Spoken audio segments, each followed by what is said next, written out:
Hey everybody, welcome back. My name is Abby. I'm with Fitness is Medicine.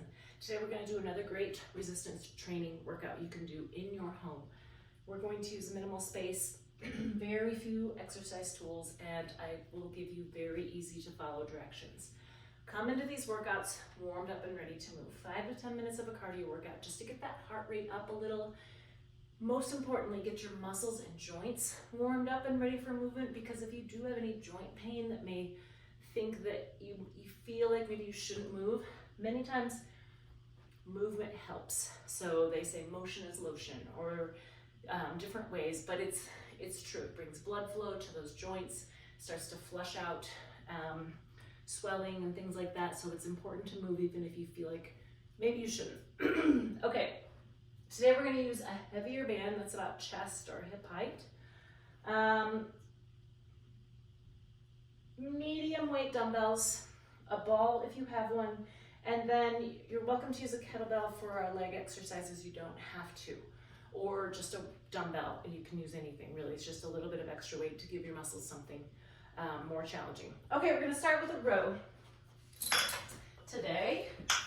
So I've got my band here. We're going to do both arms at the same time. So shoulders down in the back. I want you in a good athletic stance. You can either sit on a ball or sit in a chair, or I'm going to do this standing, tummy tight. You're going to pull that band, squeezing your shoulder blades towards one another, keeping your shoulders down away from your ears. Control that band both directions. 6, 7, you can step back if you feel like you need a little more. 9 and 10. All right, good. Control that band. That helps if you're doing it both directions. Okay, next we're going to do reverse lunges. So I am going to use a weight. You don't have to. What I like about reverse lunges is it's really easy to go back, keeping your knees back over your ankles. So if you aren't sure where to go with this or what to do, I want you to stand next to something really sturdy. So your kitchen sink is a great place, or like right here, like I'm touching it, I'm close to it. Then I want you to sit back so that your weight is in your front heel. 2, you're sitting back, keeping that knee over your ankle. 3. And that way, if you are holding a weight, you've got one hand to hang on, so that you continue to move your weight back. So you should come back, sit straight down. Now I'm going to switch hands. If you are near something where you can hang on, switch your direction as well. But I want you to alternate your legs, really sitting back. 3. So 2 reasons to hang on to a weight in one hand. 1, you've got one hand available for balance and to help you sit back. 2, when you hold a weight in one hand, your core has to work to stabilize you. Okay, I'm going to put my weight up so it's on my way. And then I'm going to sit on my ball, grab my dumbbells, and we're going to do a shoulder press opposite. So I'm going to go up,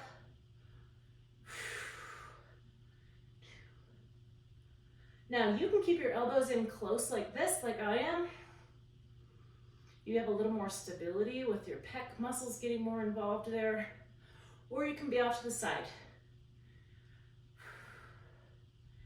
And it doesn't really matter, it's more about how it feels on your joints.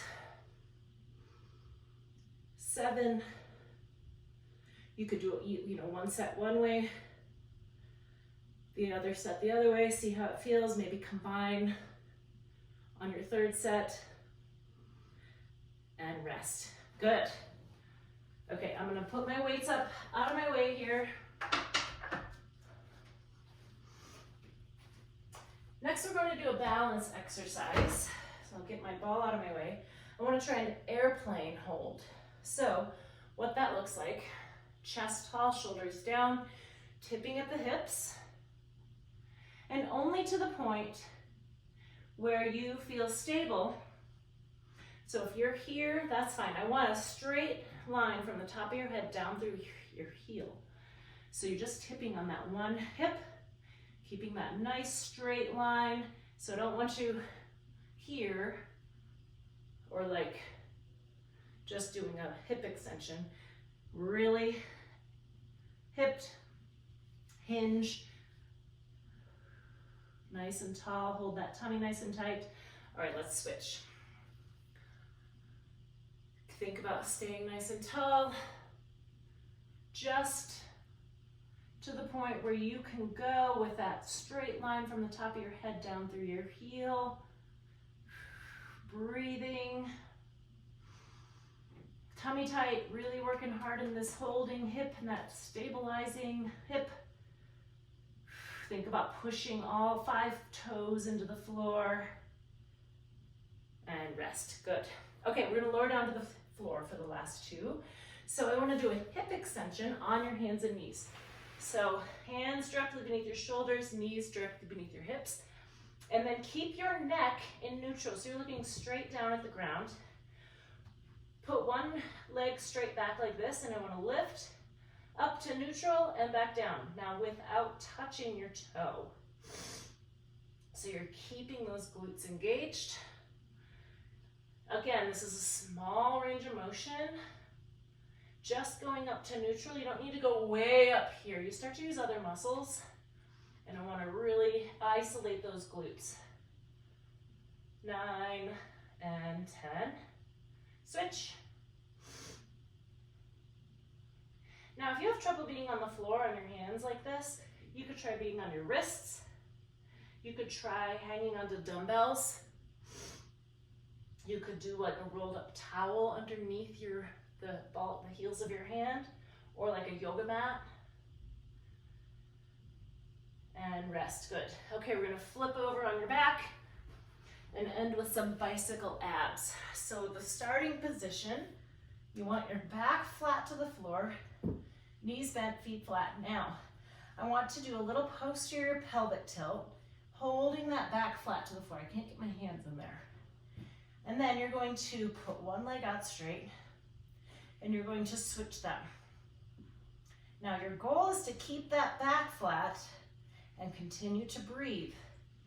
If you start to have back pain or you can't keep it flat, try this, keeping both knees bent. You're shortening that lever a little, making it easier on your back.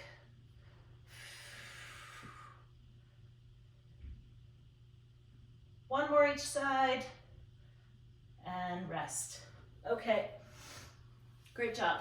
Go through these 1 or 2 more times. Add a little cardio in between, keep that heart rate up, and then follow with a good cool down and stretch. If you have any questions or need any modifications, please reach out. You can leave a message privately or in the comments below. Have a great workout, and we'll see you next time. Thanks, everybody.